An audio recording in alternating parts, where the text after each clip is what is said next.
Hello guys, welcome back to my new video. तो guys आज हम बात करेंगे कुछ माइक के बारे में। यूट्यूब के वीडियो बनाने के लिए, इंस्टाग्राम के लिए या व्लॉगिंग के लिए जो हम माइक यूज़ करते हैं कई बार, तो उसके बारे में मैं बात करूंगा। मैंने अब तक 3 या 4 माइक ही लिए हैं, तो उसके बारे में मैं बताता हूँ। जो मैंने सबसे पहला माइक लिया था स्टार्ट करने के लिए, क्योंकि मुझे बिल्कुल भी नॉलेज नहीं है और आज भी नहीं है गाइस कोई ख़ास नॉलेज। तो जितना भी पता है मुझे उस हिसाब से, तो मैंने सबसे पहले लिया था एक ये माइक। ये आप देख सकते हैं, ये मैंने ऑनलाइन मंगाया था। इसका कोई नाम भी नहीं है, कुछ पता भी नहीं मुझे ये किस नाम से है, मुझे याद भी नहीं है। 6 महीने पहले लिया होगा मैंने, 200 रुपये के आसपास का। तो इसमें सीधा ये जैक और एक माइक दिया गया बस, और ये इस तरह ये लग जाता है। आप देख सकते हैं पिन है इसके अंदर ना, ये तो ये लग जाता है। अब ये 200 रुपये का है, तो जाहिर सी बात है कि ये कोई बहुत अच्छा माइक तो होगा नहीं। इसकी मैंने पर एक अच्छी बात ये देखी है कि इस माइक में जो फ़ैन की आवाज़ है वो भी कम कर देता है कमरे के अंदर। तो ऐसा क्यों करता है, तो मैंने नोट किया कि ये जो माइक है ये ऑल ओवर आवाज़ को ही कम कर देता है। जो बहुत हल्की आवाज़ है तो वो बिल्कुल ही ख़त्म सी हो जाती है, और हमारी खुद की जो आवाज़ है वो भी कम हो जाती है। तो ऑल ओवर जब हम देखते हैं तो इसमें जो भी हम तेज़ बोल रहे हैं, जितना तेज़ बोल रहे हैं, तो उसके हिसाब से हमारी आवाज़ कम हो जाती है। जो बारीक आवाज़ है, फ़ैन की आवाज़ या थोड़ा बहुत शोर, वो तो बिल्कुल ही ख़त्म सा हो जाता है। तो कुल मिला के ऑल ओवर हमारी जो आवाज़ है वो आती ही नहीं है वीडियो में, या बहुत ही कम आती है, जो हमें मोबाइल वगैरह में सुनाई भी नहीं देती। तो इसलिए 200 रुपये का माइक है, कोई फ़ायदा नहीं, बेकार माइक है और वायर्ड वाला माइक है ये, तो इसका कोई बेनिफिट नहीं है। उसके बाद गाइज मैंने लिया था ये बोया का माइक, बोया M1। आप देख सकते हैं, ये शायद इसका नहीं है, मैंने इस पर लगाया हुआ है। जब मैंने लिया था तो शायद इसका नहीं था। ये भी इसी तरह का है, 3.5 mm जग।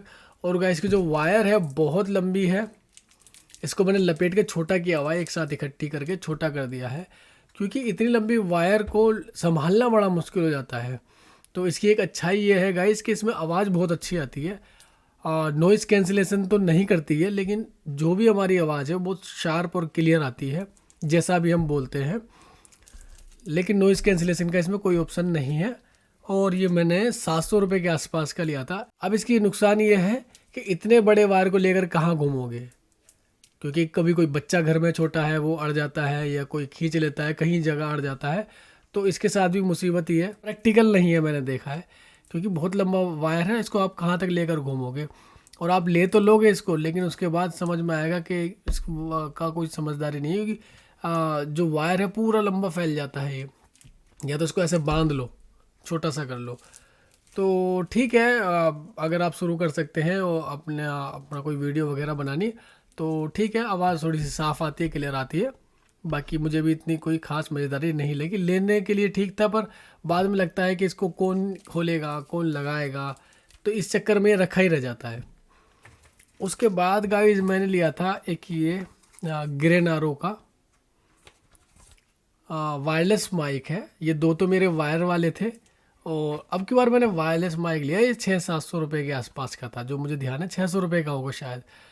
तो गाइज ये भी लेने के बाद मैंने देखा कि कोई ख़ास मज़ेदारी मुझे लगी नहीं। इसमें भी नॉइज़ कैंसिलेशन का या तो मुझसे करना नहीं आया, या क्या था। जितनी भी नॉइज़ है पूरी की पूरी क्लियर आती है। फ़ैन की आवाज़, बाहर गाड़ी चलने की आवाज़, सारी आवाज़ें, कोई नॉइज़ कैंसिलेशन का कुछ नहीं था, क्योंकि था भी 600-700 रुपये का, तो उसमें हम क्या ही एक्सपेक्ट करेंगे।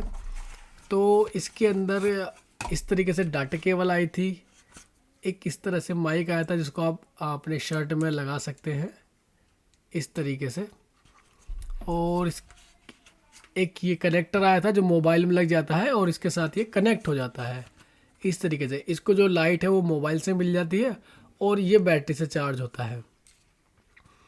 तो कुल मिला के मुझे कोई बहुत ज़्यादा इसमें मज़ेदारी नहीं लगी, क्योंकि जब आवाज़ ही नॉइज़ कैंसिलेशन वगैरह का कुछ नहीं। क्योंकि धीरे धीरे जैसे आप वीडियो बनाने लग जाओगे तो आप इन चीज़ों पर भी ध्यान दोगे कि खाली वीडियो में आवाज़ ही नहीं डालनी होती, थोड़ा सा बाहर का शोर भी बंद होना चाहिए, थोड़ी आवाज़ क्रिस्पी होनी चाहिए, या इस छोटी छोटी चीज़ें जैसे जैसे आप वीडियो बनाना शुरू कर दोगे। तो गाइज़ मैंने जैसे ही बताया कि मुझे भी बहुत ज़्यादा नॉलेज नहीं है, मैं भी अभी शुरुआत में ही स्टार्ट कर रहा हूँ, तो इसका भी मुझे कोई ख़ास समझदारी नहीं लगी। तो अब हमारा जो चौथा माइक है फाइनली ये वाला है, जिससे मैं भी वीडियो बना रहा हूँ। यह है फिफिन का A6V मेरे ख्याल से, क्योंकि इसको भी लिए हुए मुझे कुछ दिन हो चुके हैं। तो ये मैंने स्टैंड अलग से लगाया हुआ है, इसका स्टैंड अलग आता है। तो अपनी हाइट के हिसाब से लगाने के लिए मैंने इसमें ये लगा दिया है और इसको बस ऐसे ही अटका दिया है। तो ये मुझे थोड़ा ठीक लगा।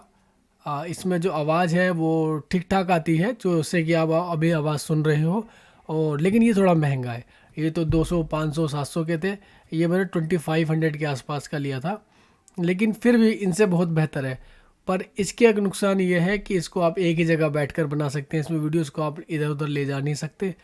तो इसके साथ ये थोड़ी सी ये दिक्कत है। तो इनके क्या फ़ायदे हैं क्या नुकसान, तो वो मैं आपको बता ही रहा हूँ।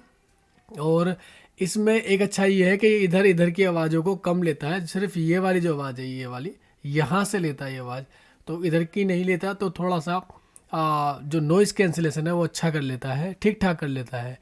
तो गाइस ये थे मेरे जो अब तक मैंने 3-4 माइक लिए हैं। तो इनमें जो थोड़ा सा मुझे बेस्ट लगा वो ये वाला लगा। उसके अलावा क्योंकि ये थोड़ा सा महंगा भी है तो जाहिर सी बात है अच्छा तो होना ही था। और जो बाकी 3 माइक हैं वो तो बिल्कुल मुझे मैंने ले लिए, लेकिन वो प्रैक्टिकल नहीं हो पा रहा। किसी का वायर लंबा है, किसी में नॉइज़ कैंसिलेशन नहीं हो रही, और किसी में नॉइज़ कैंसिलेशन हो रही, तो टोटल ये आवाज़ बिल्कुल बंद हो रही है, दब रही है। तो इस तरह का मेरा एक्सपीरियंस रहा। तो गाइज़ आज की वीडियो में इतना ही। Thanks for watching this video.